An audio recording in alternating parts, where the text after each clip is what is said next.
we've talked about the fact that taking the typical probiotic can overpopulate your gut with too many of maybe the wrong thing. And I see a lot of probiotic skin topical things to use as well. Can you talk about what can go wrong with the typical probiotic for your skin and for your gut, and get into where the spore biotic for your skin and for your gut is a better choice? Yeah, what I've seen in the world of probiotics for the skin, and to be accurate, you actually can't really even call it a probiotic on the skin, because almost any bacteria that you add to your skin through some sort of product is not necessarily going to live on your skin and function and colonize and so on. So it doesn't fit the definition of a probiotic. But what a lot of companies have done is they've created skin probiotics. But what they've done is they've taken gut bacteria, like very typical gut bacteria that only live in the gut, that don't necessarily live in the skin, and go, well, these are probiotics. We'll just put them in creams and make them skin probiotics, right? The problem with that is those don't really do anything, because the way our skin is designed is that we have two classes of microbes that live on the skin. Class number one are the permanent residents. These are the microbes that are always on the skin, no matter what. They were there from the time you were born. They were the early colonizers and the inhabitants of your skin, and they're there for life, basically. Then we have transient organisms that come onto your skin, typically through the environment. They might spend a few hours to a few days, but while they're there, they can have an effect on the permanent residents, and they can have an effect on the immune system, and they can have an effect on a number of things before they leave, right? Before they fall off the skin or get washed off and so on. Now, the effect that those have can be bad or good, right? So the way these types of organisms work, these non-resident microbes, the non-permanent ones, the transient ones, is they affect quorum sensing and they affect immune response. So what does that mean? Well, when they come and land on your skin, one of the things that they can do is read the chemical signature of all the microbes in that area, and they can effectuate change among the microbes in that area by releasing enzymes, releasing antimicrobials, releasing postbiotics of some sort that can affect the ecosystem in that area, even for the short period of time that they're there, right? The other thing that they can do is trigger an immune response, whether it's a favorable or unfavorable immune response. Some microbes that land on your skin could actually have a favorable immune response. This is why, a lot of times if you're like having really bad skin issues, even just getting outside, going on hikes, getting some dirt on you, those things can actually make a difference, right? Remember, people used to do, and I don't know if they still do this at spas, but they used to do mud baths and things like that are really good for the skin.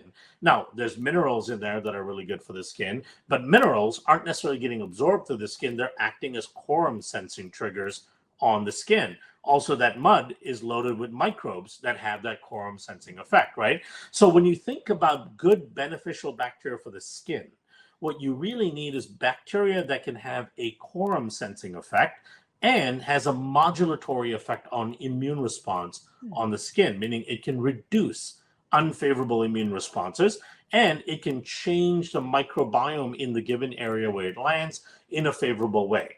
99.99% of gut bacteria cannot do that. They don't do that. This is not what their function are, right?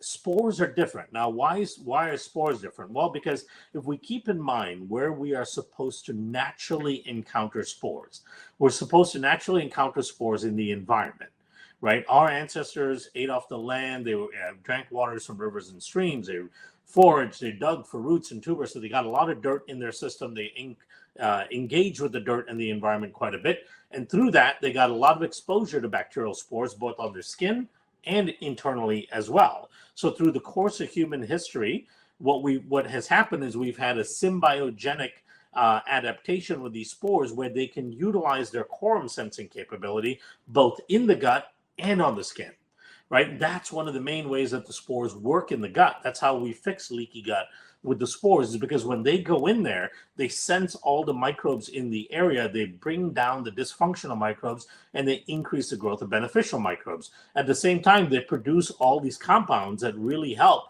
the rest of the gut microbiome and the immune system. They produce short-chain fatty acids, lactic acids, enzymes, carotenoids, all of these really important things. So keep in mind that spores in the gut are modulating immune responses and changing the microbiome. The spores on the skin are doing the same exact thing. They're modulating immune responses and changing the skin microbiome in a favorable way. So that's why the spores can be functional in both areas.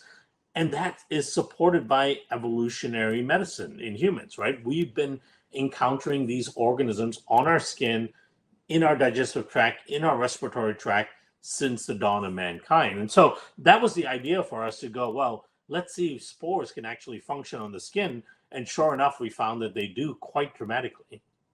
So just a reminder, everybody, the megaspore is the spore biotic, and I use this daily. Everyone in my family does, and it is a hot seller at Accelerated Health Products because people feel a difference.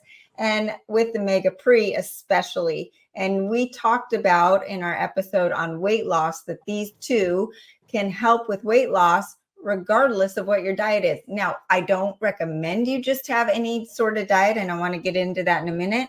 But these are phenomenal. And that combination, you can add the mega mucosa as well to help with the gut lining and the gut integrity. The sieve.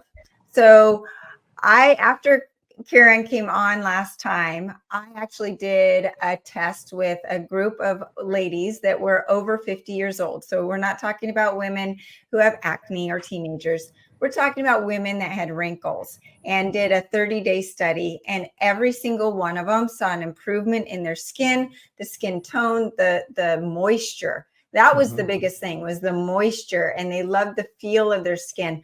I am addicted to this. It's called Sieve, and I use it twice a day. I don't know if I need it that much, but I can't stop using it. So I love this. And it is that spore-based topical serum. So that, excuse me, those are the supplements that are spore-based to help with the leaky gut and the leaky skin. But we have to, I know, Kiran, you're seeing results from people with these products without changing their diet. But let's talk about some key things, because I feel like our food system has been hijacked. And I